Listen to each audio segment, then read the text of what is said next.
Welcome to DFS Hub's 4-minute Week 10 cheat sheet. I'm Rob McClister with the one and only Johnny Vegas. Before we begin, check us out on dfshub.com if you haven't already. All right, so let's get to it. Johnny, hit us up with the week's top 3 fantasy games to target. First, we have Jacksonville at Kansas City. The over-under there is 50.5. Kansas City leading the NFL in points, 243 to this point. Jacksonville's D has not been able to get pressure on quarterbacks. And their last matchup had 66 points with the Chiefs winning that one. What do you got next? Next, I got Detroit at Chicago. Justin Fields has just been electric the last few weeks. Last week in particular, 178 yards on the ground. Detroit's defense still near the bottom in most categories. Detroit kept Green Bay to just 9 points last week, but they're still allowing the second most fantasy points per game. Who is number 3? Cleveland at Miami.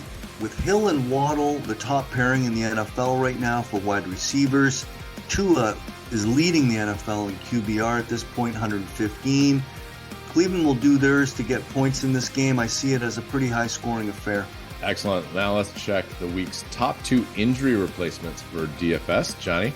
Well, we really like Foster Moreau. He's cheap, $3,200. He's been targeted 5+ times the last 3 weeks. There should be enough balls here to go around. And then next, number 2, we got Joshua Palmer. We got Keenan Allen and Mike Williams out, so he becomes the unquestionable number 1 here.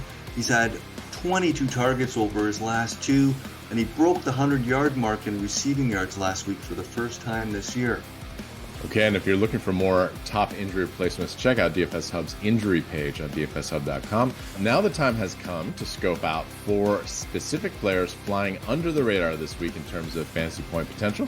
This week, Johnny, I'm starting off with Cleveland wide receiver Amari Cooper, priced at $6,500 on DraftKings. Not the cheapest guy on the slate, but certainly potential value. He's coming off 131 yards in Week 9, gets the worst coverage unit in the NFL according to PFF team grading. Cooper is Brissett's top target, and I really don't see that changing here this week. Agreed. Okay, value pick number 2 is the Broncos' Greg Dulcich, who's playing like a number 1 tight end at a modest $3,400 DraftKings salary. In the last 3 games, he's had no less than 17 targets and gone 4 times value in every game. Who in your bargain bin do we have for Week 10? I really like Justin Fields and his super high ceiling. 45.72 fantasy points last week. We've also mentioned that Detroit's defense is still last in most categories. Yeah, you want to get your pass yards up. You want to play the Lions. And, they're a low-scoring team on the road, so Fields may have a lot of groundwork this week. Next, we got Christian Kirk from Jacksonville. He's a wide receiver that's been leading that team all year. He's had 8+ targets the last 3 weeks, and they're probably going to be playing from behind in Kansas City this week. And that, plus the fact that Kansas City's D is 30th in fantasy points allowed to wide receivers, we really like Christian Kirk here as a nice play. Good stuff. That is 6 prime value plays to take a look at in Week 10.